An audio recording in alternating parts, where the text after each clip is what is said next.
All right, what is good, ladies and gentlemen, is the Master Reviewer back again with another review, and tonight we are doing a review for Madagascar Escape to Africa. This is the sequel to the original Madagascar film. It is a rewatch for me, and I don't have any other background to give, so let us just begin, starting off with the plot.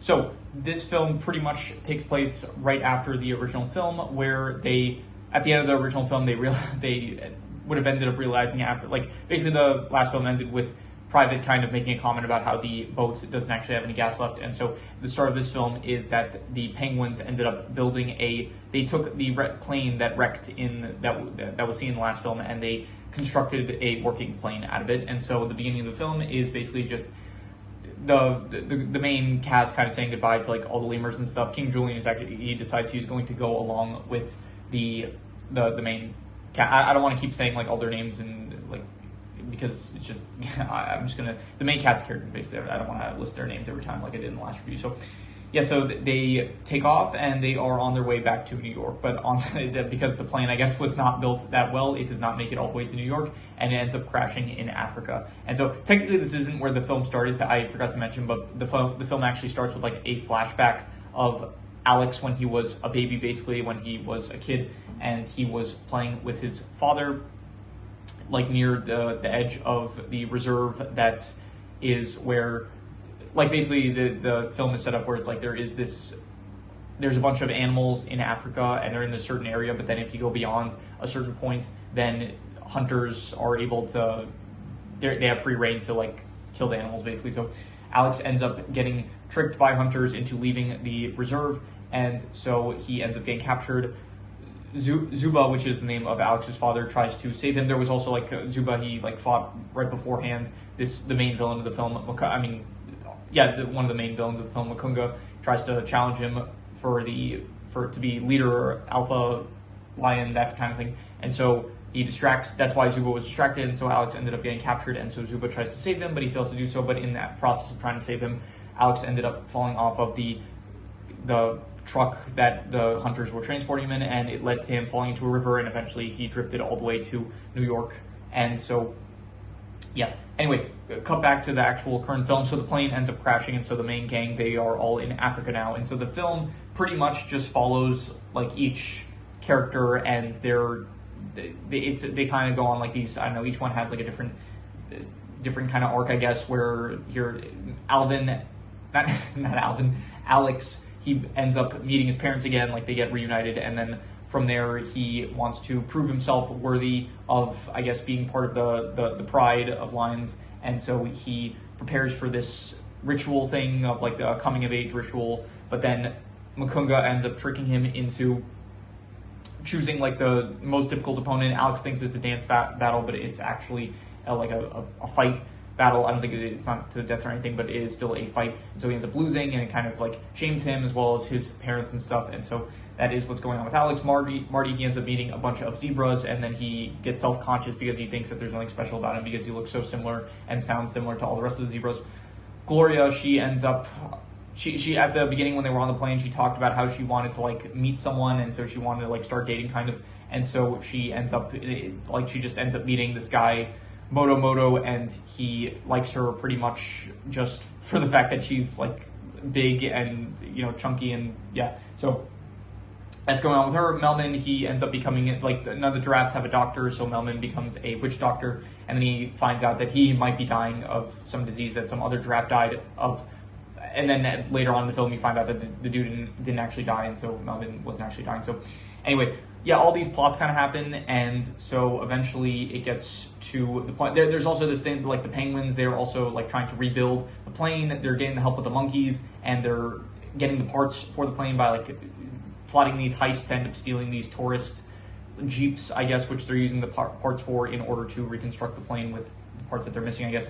And so yeah, while that's going, it causes the tourists to end up banding together, led by the grandma. The grandma side, or the old woman from the first film that just kind of the whole joke with her was that she beat up Alex when he was at Grand Central Station. She returns for this film, and she's actually a prominent character, so she is the other main villain, I guess, besides Manga. And so she takes all these New York tourists. Apparently they're all from New York, apparently. So or just what they mentioned from them. It's they say oh, we're New Yorkers, and they're referring to the whole group. So apparently I'm guessing most of them are from New York. So Anyway, they end up basically surviving on the wild, which is like extremely stupid. Like one of the guys that like one of the tour guys even says like, hey, we're supposed to wait here and just wait for another tour bus or tour jeep to end up coming around to pick us up. And I'm assuming like he probably knows the pathway back if he is a tour guide. So yeah, but anyway, they for some reason go into the woods and it's like we're gonna start fending for ourselves and stuff. So they end up building a dam, and then that causes like a water shortage for all of the animals in the reserve. And so from there was also like this fight between Gloria and Melman, because Melman's like jealous of the fact that like Gloria is dating people because he secretly loves her and stuff. Alex and Marty, they also get into like this fight about the fact that Alex can't tell Marty apart. Eventually, later he comes to be able to tell him apart from the other zebras. And so anyway, so there's no water, and so King Julian, he's like, okay, so let's get, if one of you guys like sacrifices yourself, then the gods will bless you all with like water or whatever. So Melman, already dying, thinks he's dying. He ends up he says he will sacrifice himself in order to, like, if there's a chance that it'll get water back, then he'll do it. So yeah, that leads into, so that's going on. Meanwhile, Alex, in order to, I'll just say like here, he's about to do it, but then Gloria saves him before, and that wraps up that whole thing basically. Alex, meanwhile, he wants to redeem himself basically, so he decides he will fix the water shortage issue, because he assumes it's just like a blocked water spout somewhere. So he goes to like apologize to Marty, and then he ends up like being able to tell like, oh, Marty's black with white stripes, the rest of the zebras are white with black stripes. Visually, you cannot tell in the actual film. I think they actually just use the same designs for Marty and like the rest of the zebras. So anyway, so they end up, Marty like forgives Alex, and then they end up going off to investigate what's causing the water shortage, and then they find the New Yorkers and stuff, and then this leads into the final act where basically Alex is captured, and then from there Marty goes back to tell Gloria and Melman and the rest of the penguins and the monkeys and stuff, and then from there they end up fixing the plane, and then they go to save Alex along with Alex's parents. Alex's dad like arrives, saves Alex from being cooked alive, and then Alex kind of shows off his skills by convincing everyone not to kill them by like showing off his dance moves and stuff. And so it's a good scene actually. I think honestly this franchise has like really good music, which I completely did not remember. Like I knew that there was like Move It, but this film especially has like the I've been traveling forever song. I don't actually know the name of the song, but I will maybe check it out on Spotify. Maybe I can find it there, and I might end up adding it to my playlist. But yeah, honestly, this franchise has some good music. So anyway, so yeah, the Alex and his father, they end up getting saved by everyone, like the gang and the plane and all that, and so they end up, they escape, and the Nana apparently ends up she ended up also managing to tag along somehow, like in the bucket that Alex and his father went. By the way, I forgot to mention Makunga. He was the one that he tricked Zuba, aka Alex's dad, into going to save Alex, and so that's why Zuba was there in the first place. And yeah, so this finally. Makunga, he's still like, oh, there's water back, great and all, but you're still banished, and you left the pride and stuff. And it's like, okay, they end up saying like, yeah, you're right. It's like we're still like, we can't be part of the pride or whatever. But here, take this. Like here's a I forgot what they said, but they were like, here, take this gift or whatever. And they gave him basically the purse of the nanny, and so the nanny ends up chasing after. Sorry about that. I accidentally hit my table here. Yeah, so they end up chasing after Makunga, and from the nanny, she ends up chasing after Makunga, and so that basically wraps up the issue with him. So yeah, that is pretty much where and then I guess Skipper, he marries a bobblehead that he has just been with the entire film, and then they end up going on a honeymoon to Monte Carlo, which is going to lead into the next film. And so I really appreciate like how much each film, I think I might say a lot in these reviews that it's like, oh, this sequel film picks up like right after the last film left off, but honestly that's a bit like stretching it, because there is probably some time that passes in between like the first film and the second film. I just kind of say that to like, I don't know why I say it, just I like that phrase, I guess. It picks up where the last one left off. But these films, like, they pretty much actually do pick up around the time. Now, actually, probably not. Like, this film, it probably did take I'm assuming, take the Penguins time to, like, construct the plane, I guess. And in the next film, it's going to probably be, like, a few months before Alex and the rest of the gang, they realize that, like, the Penguins are not coming back to save them. So it doesn't pick up exactly where it left off, but it's not like Shrek, where it's like they kind of construct a completely new plot in order for like the sequel to continue, or like they end up these sequels of Madagascar, they're like logical continuations of the story, which I do appreciate. So anyway, so yeah, I would give the plot, I would say another 3 out of 5. I would say I don't love it just because there's like a lot of just the main stuff that happens of like with each character in Africa, I guess. Like, it's not the most interesting, I'll say. The actual plot is just basically they crash land in Africa and they're experiencing Africa. That's basically the plot. It's fine. It's all right. Like, I don't love it, I would say, but it was, yeah, led to some fine, just again, like it feels like filler, honestly. Like a lot of the movie, it's just like, oh, this is the stuff that this character is dealing with, the challenges and stuff. It wasn't the most interesting. I'm not going to give it a 2 out of 5. I'm not going to say I didn't like it, but I'm just going to give it like a generous 3 out of 5, we're going to say. In terms of the characters, I think that, yeah, so Alex in the last film, I liked his like whole arc in the last film. This film, the arc is not as good, it's fine, but again, it is all kind of built on this misunderstanding where Alex thinks that he is going into a dance battle when they should see, like, he does make a good point, like his father could have pretty clearly laid it out that no, he's going to be in a fight. So yeah, it feels like just the fact that it's constructed on this like really flimsy premise of him not being aware of like what the actual ritual was, I didn't like too much. And just every other character, like Marty, just feeling in the last film it was better, like he wants to experience the wild. I thought that was more interesting than this, where it's like, oh, he feels like he's not special because he looks like all the other zebras. Gloria and Melman in the last film, they didn't really have an arc, really. It's just they were kind of tagging along and they were just like helping out Alex to rescue Marty, and then they were kind of more willing to try out the wild compared to Alex, and so they didn't really have arcs last movie. But I would say that in this movie, the arcs that they do have, it's just, they're not that interesting. It's like Gloria it's basically just like Gloria realizing that she loves Melman, and then Melman like building up the courage to basically like profess his feelings about Gloria. So it's not really that interesting, I would say. So I do, however, think that all the rest of the side characters I do like. I would say the Penguins, they feel a lot better this film compared to the first one, where the first one, it's like just basically they were trying to get to Antarctica, and then when they get to Antarctica, they realize that Antarctica is not just that great, so they go to Madagascar instead. And in this film, it's like I don't know, they got some fun with like, this is like where they really start getting into the whole like them being experts at like just technology, and like not even technology, but like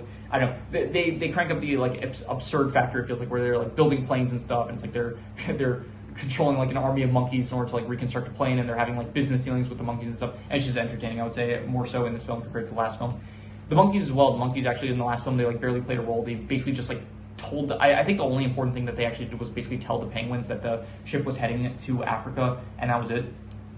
And in this film, they actually like recruit a bunch of other monkeys from the reserve in order to help out with the penguins reconstruct the plane. So I do like the monkeys and the penguins in this film a lot better. I think King Julian is even more like entertaining, I would say, because in the last film he was just trying to recruit Alex, which it was fine, but I didn't really care as much for that plot. It was just like, yeah, again, kind of similar to in this film, just the filler stuff that the character does for the sake of having them do something.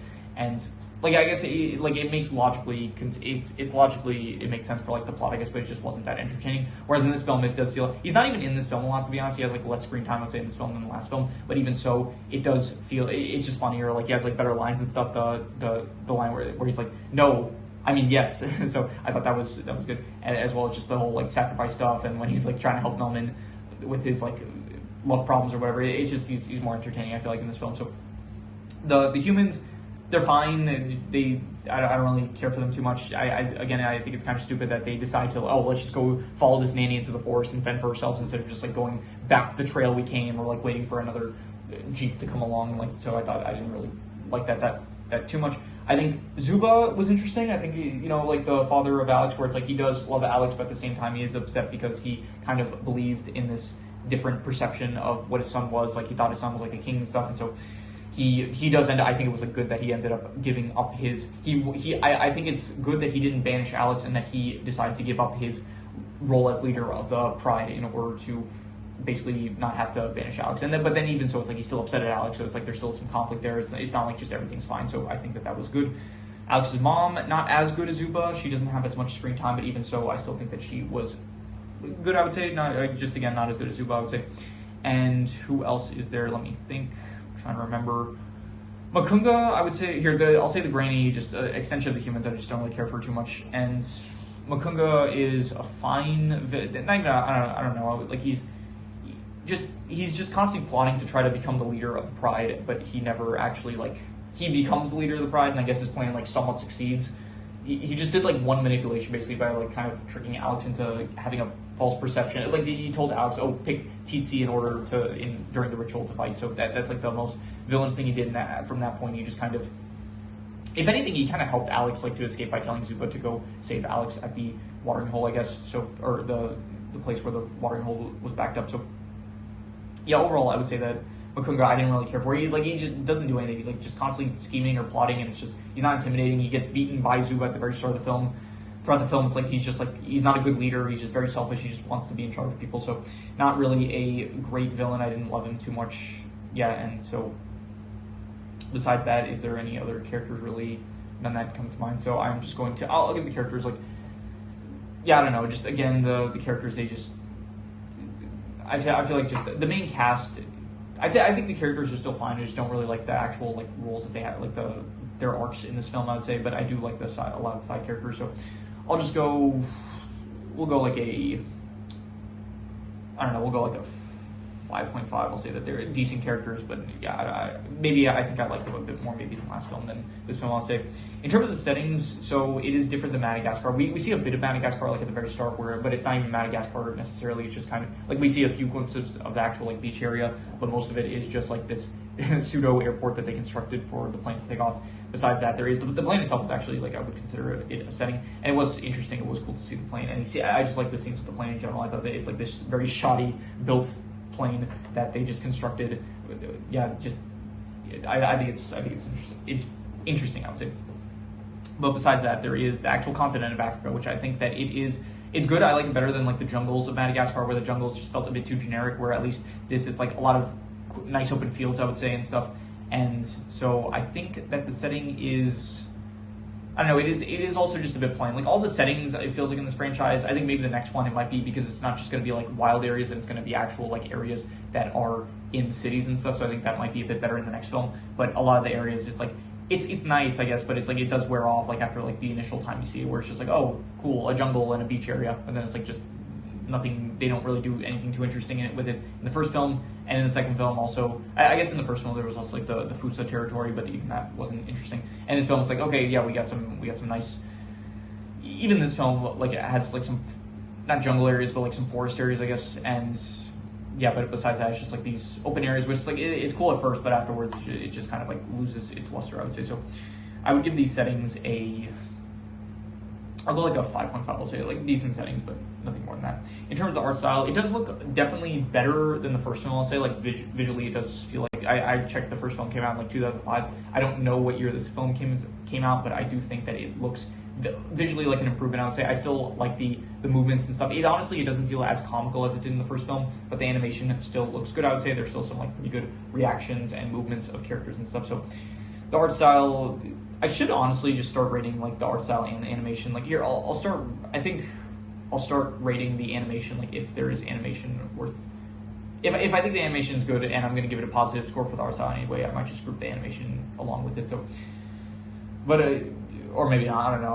I'll think about it for the next time I want to, like maybe specifically for the Spider-Verse films, I might do that. But just animation in general, it's like I don't really. It's easier for me to rate art style. I feel like because it feels like it's more tangible. I feel like whereas animation feels more. I don't know. It's just art style feels easier to rate. It's like more opinion based, and the animation it feels like I would have to like technically know what constitutes as good animation. It feels like so. Anyway, art style I would give probably. I don't know. Just again, this isn't like one of my favorite art styles. Like in terms of just DreamWorks films, it's fine. It's very basic and plain. I'm just gonna give it like a 5.5. Yeah, it's decent. I just don't really care for it too much. In terms of comedy, I did think that there was good comedy here. I don't know if it was better. I do feel like it might have been a bit better than the first film. Honestly, I would give it probably I'll just go a 6 out of 10. I forgot what I gave it for the first film, but I do think that yeah, there's some good jokes here and there. Once again, like Skipper and just the penguins in general, and the monkeys and King Julian, like a lot of that stuff I thought was funny. There isn't as much with like the actual main cast. Like there were some moments here and there, but I think that a lot of it, like the plane crash scene, that was good. The scene where even I don't know Melman and Gloria are fighting, and like the monkeys just like working in the background, I thought that was funny. So there's some good moments, but this isn't like a hilarious franchise or anything. So In terms of the worst thing, I think that the worst thing is, once again, just I don't really care for the actual character plots this time around. Like, at least in the last film, I did like the whole thing with Alex, where it's like he was in this new environment. It's like he wasn't willing to open up, and once he does open up, it's like he loses his control to like his animal instincts and stuff. I thought that was interesting. In this film, it's not as interesting, the stuff with his actual family and stuff, his parents and him wanting to prove himself, and as well as like the stuff with Marty I didn't care for, the stuff with Gloria, the stuff with Melman I just did not care for. So I would say the worst thing was that, which I would give I'm going to give it like a 4 out of 10 for like the character plots specifically. So yeah, just a 4 out of 10 I would say for the character plots. Once they get to Africa, like everything before Africa, I would say was good, and everything like I guess after the point of like the whole sacrifice where Melman almost falls into the volcano, like everything. So before the plane crash and after the like Melman's almost sacrifice, I would say that's all good, but like in between them, where it's like just these characters going on their own little side quests that I just don't find interesting, I would give that like a 4 out of 10, I would say. In terms of the best thing, I would say that the best thing was probably I like the ending. I did like the actual here. I did like the whole dance sequence that Alex does at the end, like in order to save himself and his father. I did like as well, again, King Julian and the penguins I thought were good. The playing sequence I thought was very good.